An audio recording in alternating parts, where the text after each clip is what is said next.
Hello everyone, I'm Jae Jang from Sungkyunkwan University. Today, I will talk about my work, Serial, Specialized Architecture for Accelerating Object Serialization. This work is done with my colleagues at both Sungkyunkwan University and Serialization University. Today, object serialization is widely used for portable, lossless communication between distributed computing nodes. Specifically, serialization is a process that converts an object into a stream of bytes, and deserialization reconstructs a semantically identical object from the stream of bytes on the destination node.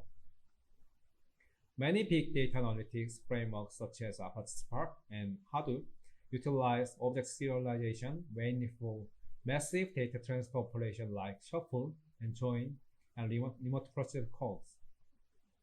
However, serialization overheads can be significant in the big data analytics. Our profiling results show that the SD overhead for 6 SD intensive Spark applications accounts for an average of 40% of total execution time and up to 90% at maximum. Here, we investigate why SD operation can be so expensive. Here is an example of typical process of SD operations. Suppose we serialize and deserialize an object graph that consists of two objects shown in the code. Those objects are allocated in the Java heap, and each object has one value, and object A references object B. In an abstract form, the SD process consists of graph traversal and copying the contents of the visited object into another space. First, the serializer looks up the type descriptor to get object type information. With this information, the serializer identifies the location of each value and reference within the object. And then the serializer copies the value fields to the serialization buffer and visits the reference child objects. The serializer repeats this process until it visits all the objects in the graph. Note that during this process, the serializer appends the additional metadata to the serialized byte to give information to the deserializer, such as the type and length. And then the contents of the serialized buffer are transferred to another computing node. The destination node deserializes the serialized byte into an object in the reverse order of the serialization. SD operation has several inefficiencies for following reasons. As you can see in the example, object graph traversal includes many indirect loads. This makes lots of random memory accesses, which degrades cache performance significantly in the general purpose processors. Copy operation also has a very high cache miss rate, as it touches large memory regions. Moreover, the processing object graph has a low degree of parallelism without exploiting intra-object parallelism. Even worse, CPUs cannot fully utilize memory-level parallelism due to limited instruction windows and small load store queue size. Our experimental results shows that existing SD libraries perform poorly in the general-purpose CPU. Throughout all the benchmarks, both Java SD and Cryo show very low tempo locality, which yields high LLC miss rate, going up to 74%. Finally, even with a high cache miss rate, both fail to utilize memory bandwidth efficiently due to limited parallelism in the SD process.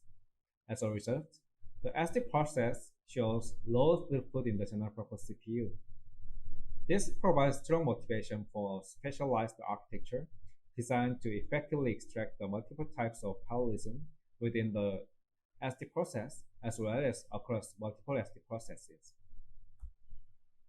So we introduce Serial, a specialized architecture for object serialization, making the following contributions. First, to effectively utilize the multiple types of parallelism within the object, we propose a novel SD software format exposing abundant multi-level parallelism. In this format, Serial stores the values and references separately with layer bitmap, which is a compact snapshot of the object graph. This software format exposes the multiple levels of parallelism to serial hardware. Second, we propose to accelerate the SD process with specialized hardware. Serial architecture is designed to exploit the multiple levels of parallelism coming from the custom serialization format, including object-level parallelism, which processes multiple objects with the same object graph during serialization process, and block level parallelism, which processes multiple blocks in parallel during deserialization process. By using those types of parallelism, serial hardware can effectively pipeline SD processes. As a result, Serial achieves significant speedups for various big data analytics workloads over existing SD libraries like Java SD and Cryo, as well as more than 100 times energy savings. From now on, I will first introduce serial format. Suppose we have an object graph with 4 objects as shown in the code and the figure.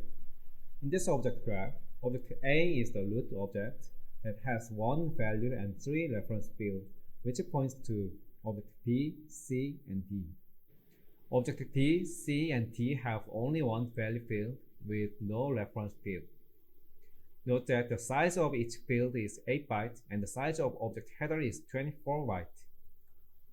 With the serial format, values, references, additional layout information of the object graph are stored in the separate buffers, such as value array, reference array, and layout bitmap.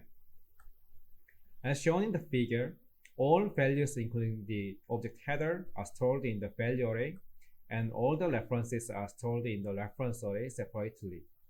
Here, references in the reference array are relative addresses, which is the offset from the beginning of the deserialized object for each referenced object. For example, the relative address 56 means that object B starts right after the object A, and its address is base address of object A plus 56. Also, we use layout bitmap, which marks the location of each reference field. As shown below, all the reference fields in object A are marked as 1 in the layout bitmap. Note that all objects in the JVM heap are aligned to 8 bytes. 1 bit in the layout bitmap corresponds to the 8 byte in the heap. With those separate buffers, Serial can reconstruct the objects in parallel during deserialization. The layout bitmap provides 2 important information for deserialization. First, it gives the total size of deserialized objects. By using this information, Serial pre-allocates the memory space at the start of the deserialization process. Second, layout bitmap specifies the location and the number of consecutive values or references. With this layout information of deserialized objects, Serial can safely copy object headers and values from the value array and the references to their locations in the deserialized objects. As the references in the reference array are stored as a relative offset from the root object A, Serial adjusts the reference to indicate actual object address by simply adding the relative offset to the base address of the root object, 800 in this case. Existing SD libraries have several limitations in exploiting parallelism effectively. For example, to get both actual value and metadata for each field of the object, Java SD sequentially identifies each object field to get values and metadata for serialization. Also, the cost for time lookups is expensive in existing SD libraries. For example, Java SD has to use expensive string matching functions like getField to retrieve its field information. On the other hand, our serialization format allows the hardware modules to process multiple operations in parallel by storing values and references separately. Also, our layout bitmap removes the need for type lookup by providing a compact snapshot of the object layout for the deserialization process. The overall architecture of Serial is shown in this slide. Serial is an on-chip accelerator for accelerating SD operation. The host CPU offloads an SD operation to Serial, and Serial processes each SD operation in 2 phases, such as scheduling phase and execution phase. In the scheduling phase, Serial fetches the SD operation from the command queue, holding offloaded SD commands from the CPU. And then, depending on the type of the command, the scheduler dispatches the command to an available SU or DU. To offload the SD operation, the host processor utilizes simple intrinsic functions like the following. register class function is to be called before the program execution, populate class ID table and class pointer table with type information. Then serial offloads the SD operation by using write object and read object for serialization and deserialization respectively. All these unit access memory through a memory access interface or MI, which is similar to MSHRs in the CPU for handling cache misses. Once a serialization command arrives, SU starts to convert an object graph into a stream of bytes. The design of SU focuses on exploiting object-level parallelism, and SU processes multiple objects in parallel with this type of parallelism. Here is an example of SU execution. This is a simplified view of SU architecture. The SU serializes an object graph into a stream of serialized bytes using the separate buffers such as value array, reference array, and the layout bitmap. SU consists of three submodules: header manager that loads object header from the object address, metadata manager that loads metadata with part of the header field, and object handler that loads the body of an object and divides it into values and references. The execution of SU consists of 4 stages. Serial starts to execute by loading the start address of the object A into the header manager. In the first stage, header manager loads the object header with object A's address.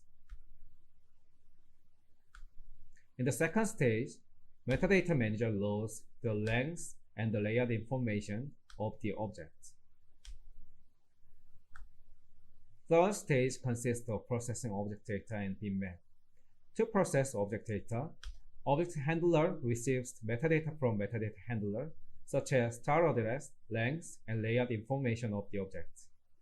And then it loads an object and divides each object field into values and references by using metadata received by object handler. Together with processing object data, making layout bitmap also happens.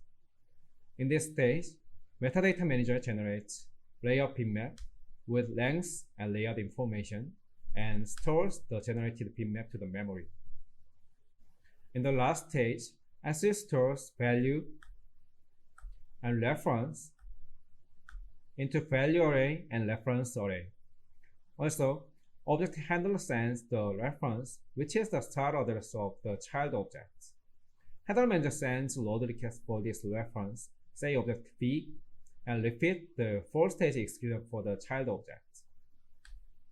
Therefore, processing object B, C, and D follows the same procedures in a pipelined manner.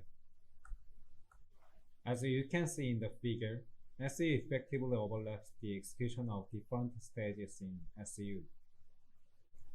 Once a deserialization command is received, DU starts to reconstruct an object graph from the serialized bytes. The design of DU focuses on exploiting block-level parallelism, where a block is a fixed length chunk in the input byte stream. The DU processes multiple blocks in parallel. Here, we illustrate DU execution. This is the simplified diagram of DU architecture. The deserialized object is stored in the output buffer by using the serialized bytes separately stored in value array, reference array, and layout bitmap as an input. Basically, DU operates in the unit of block, which is a fixed size chunk in the serialized byte stream, and we assume the 64-byte block for DU operations. DU consists of the 3 submodules such as layout manager, which loads layout bitmap sequentially, block manager, which loads a part of serialized bytes as a block, and reconstructor, which reconstructs the object using the loaded block. There are 4 stages in deserialization. In the first stage, layout manager loads the 64 bytes of the layout bitmaps and passes 8-byte bitmap to the block manager.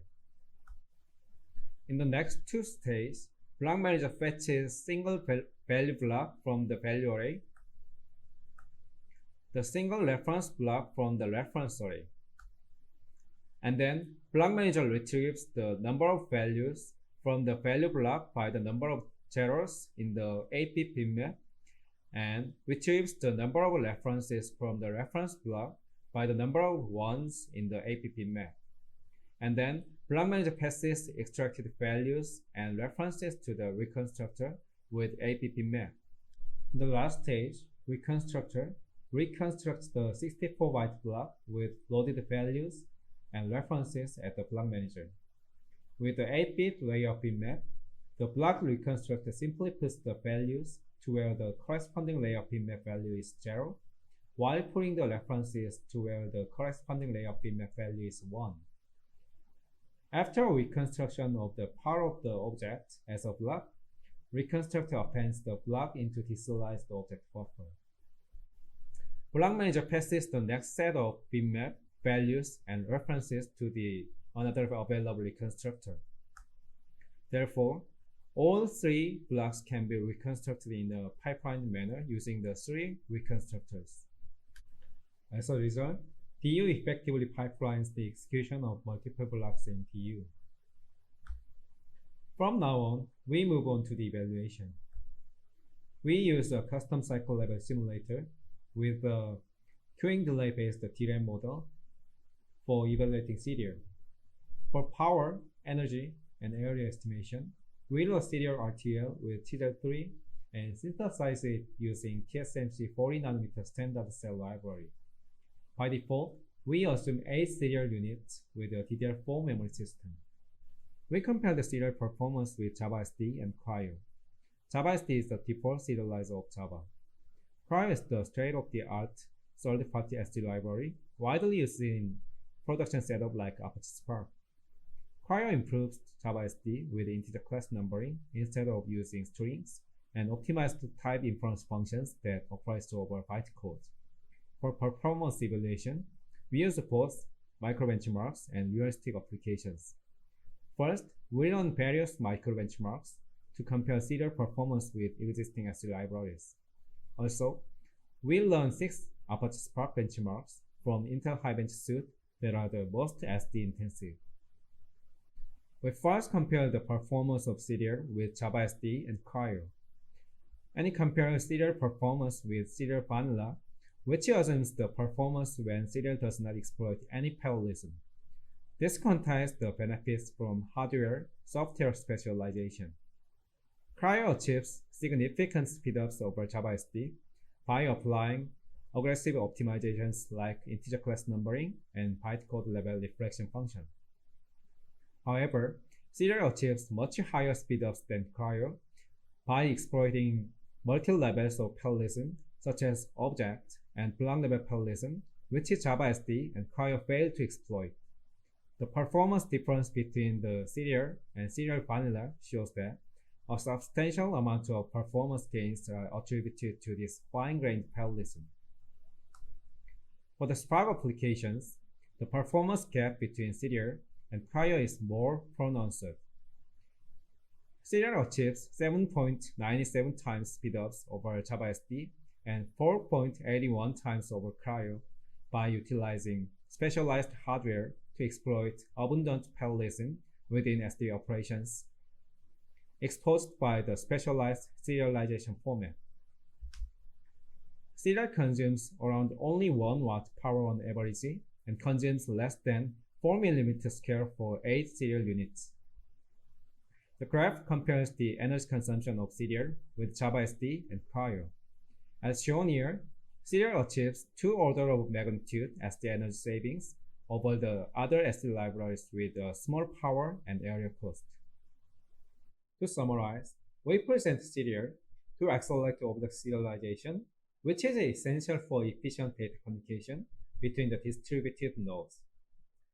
To address inefficiencies of existing SD libraries and running SD operation on general-purpose processor, CDR introduces a custom serialization format that exposes fine-grained parallelism to hardware and accelerates SD operations using specialized hardware to exploit those types of parallelism. With CDR, the system achieves 7.97 times and 4.81 times SD speedups over JavaSD and Cryo, for the real-world big data analytics workloads with significant energy savings.